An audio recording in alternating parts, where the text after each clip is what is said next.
नमस्कार, मी स्मिता साबळे तुम्हा सर्वांचं मनापासून खूप खूप स्वागत करते। आज मी कोळपेवाडी येथे विजयाताईंच्या घरी आलेले आहे। आज त्यांनी स्वतःच्या हाताने घरच्या घरी ढोकळा बनवून आम्हाला खाण्यासाठी दिलं। त्याच्यासोबत त्यांनी घरी केलेले लोणचे आम्हाला दिले। ढोकळा आणि लोणचे दोन्हीही अतिशय सुंदर बनलेले होते। त्यांचे मिस्टर उरळेकर सर हे क्लासेस घेत असतात। माझ्या पाठीमागे जो व्हाईट बोर्ड दिसत आहे त्यावर ते विद्यार्थ्यांना शिकवत असतात। घरात ते क्लासेस घेतातच, त्याचप्रमाणे त्यांचे कोळपेवाडीमध्ये बाहेर देखील क्लासेस आहेत। त्यांच्या घरी थोड्याशा गप्पा मारून आम्ही गेलो कोळपेवाडीच्या महादेव मंदिरामध्ये। हे मंदिर त्यांच्या घरापासून अगदी 5 मिनिटावर आहे।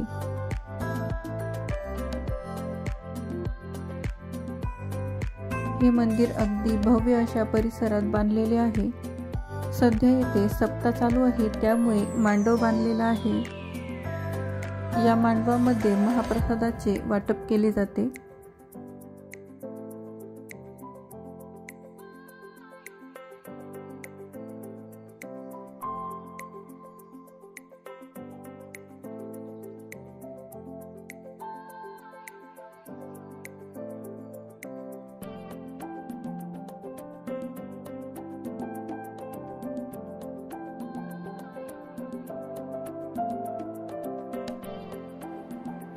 आतमध्ये देखील हे मंदिर अगदी भव्य आहे।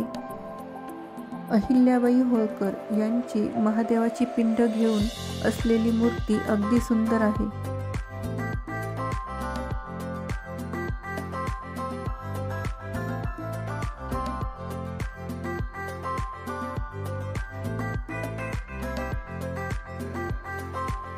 आणि हे मुख्य असे महादेवांचे मंदिर आहे।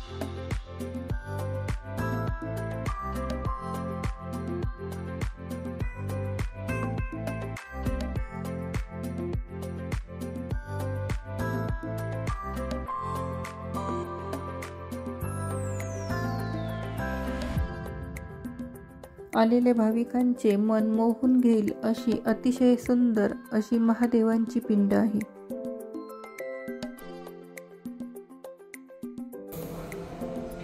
ज्ञानेश्वर माऊली, विठू माऊली, नामदेव महाराज आणि तुकाराम महाराज। हां, केतकीचं फूल कधीच महादेवाने व्हायचं नाही, पण लोक चुकून व्हायला चाफ आहे ना ते केतकी चाफेसारखंच दिसतं का? केतकी हो का? चाफच वेगळा राहतो। अच्छा, केतकी म्हणतात ना, हे लई चालत कारण नाही याला का? शाप दिलेलं आहे महादेवाने। हो का? म्हणजे मला चालणार नाही म्हणजे हे खोटं बोललं ते नाही एकदा। हां, ब्रह्मदेवाने सांगितलं का मला देव दिसला बा असं, त्यावेळेस ती खोटं बोलली होती। मग महादेवाने सांगितलं मला हे खोटं चालणार नाही। रामकृष्ण हरी, जय रामकृष्ण हरी राम। तुम्ही इथं झोपता का रोज? बोला का इथंच थांबता मंदिरातच झोपता का? आता मग 8 वाजता 10 वाजता प्रत्येकाला 2-2 तास 6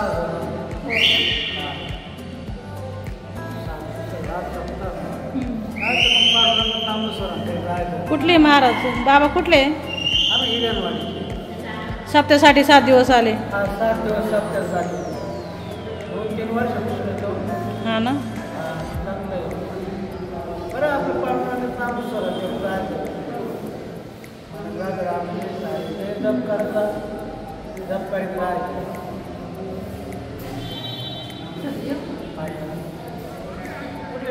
मी कोपरगाव कोपरगाववरून आलो।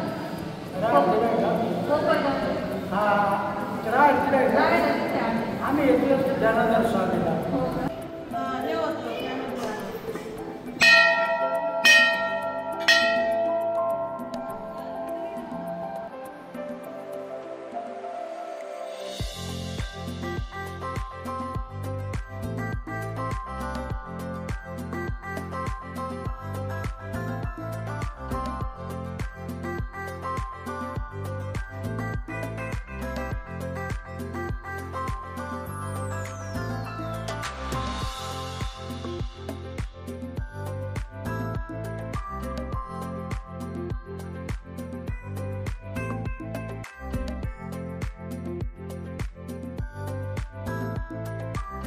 हे आहे महेश्वर देवांचे मंदिर.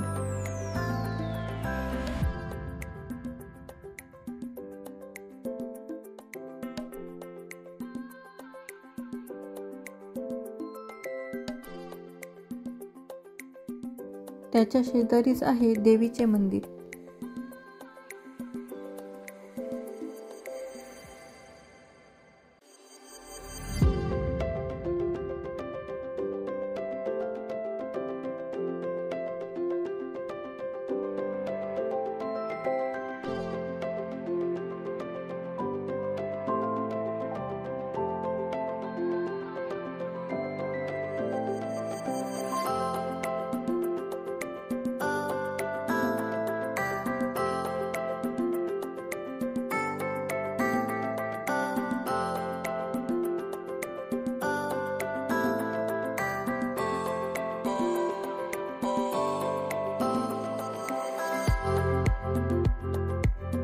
येथे आहे खंडोबाचे मंदिर.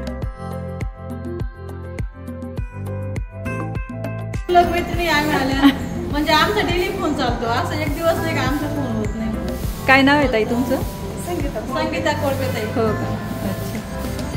असं आम्ही म्हणजे एकदम जीवलग मैत्रिणी. कुठं बाहेर वगैरे जायचं असलं का त्या मला घेऊन जाणार किंवा मी त्यांना घेऊन जाणार. चांगलं आहे ना, अशी मैत्री पाहिजे. लांब लांब आहे, त्या इकडं मी इकडं, पण आमचं फोन रोजचं डेली बोलणं होणार. अरे त्यांना पण मी महादेवाचं सांगते, त्यांना पण करायला सांगते, करत जा बाबा. असं थोडं आपल्या संसारातून एकदा तरी असं थोडं वेळ काढायला काय मागे द्यावा. आपण सगळ्यांना वेळ काढतो, आपण फॅमिलीला वेळ देतो, आपण सगळ्या गोष्टीला. मग देवासाठी का देवाने आपल्या संसारात आणलं, मग देवासाठी थोडा का वेळ नको का. मी पण खूप लेट जागी झाली, मी काय आले पहिल्यापासून नाही, आता तेवढं करायला लागले, पण आता लेट का ना पण थेट करायचं. मग काय कसं आहे का बा, जी बाई समजा डिलिव्हरी करून आली 6 महिने झाला बाईला, तर ह्या इथं ना सवसनी घ्यावं लागतं 11 महिन्यामध्ये. समजा ज्या मुली इथं डिलिव्हरी झाल्या त्यांना सासरी जायचंय, सासरी जायचंय त्यांना इथं सवसनी जेवण घालावं लागतं, तेव्हा जावं लागतं. म्हणजे ह्या देवीचं सत्व आहे. म्हणजे जी बी बाई डिलिव्हरी झाली ना तिला तर सवसनी घातल्याशिवाय ती जाणारच नाही. किंवा जी बाई डिलिव्हरी करून मिळली गावातली सून आहे ना, तिला आल्यानंतर कवाय ना सवसनी घालायला बाळाला असं बाहेर काढायचं, असं हे करायचं. पण ह्या देवीचं एवढं सत्व आहे. जानुबाई म्हणून त्या कोळपेताईंच्या घरच्या त्या पाठीमागाची त्या खिडकी दिसते ना, ते त्यांचं माहेर आहे. आता आपण आणलं त्यांचं. आणि इथं ना आयल्याबाईचं मोठं मंदिर होणार आहे. हे काम चालू बघा. तळाला खूप मोठं तळ येते, मग ते तळ थोडंच ठेवणार आहे. इथं आईला देवीच्या वेळेस तुम्ही पण या. मोठं मूर्ती होऊन आणि मोठं मंदिर होणार आहे, गार्डन बिर्डन सगळं काही. आणि इथं रविवारी बाजार भरतो पूर्ण असं मोठं बाजार. इथं सरकारी दवाखाना आहे, तिकडं तलाठी कार्यालय आहे, इकडं जनावरांचा दवाखाना आहे, इकडं मराठी शाळा सगळं आहे जवळ. मराठी शाळा आहे इकडं, ते असं हे इकडं ग्रामपंचायत आहे. व्हिडिओ शेवटपर्यंत बघितल्याबद्दल तुम्हा सर्वांचे मनापासून खूप खूप आभार. तर पुन्हा भेटूया अशाच नवनवीन व्हिडिओ सोबत.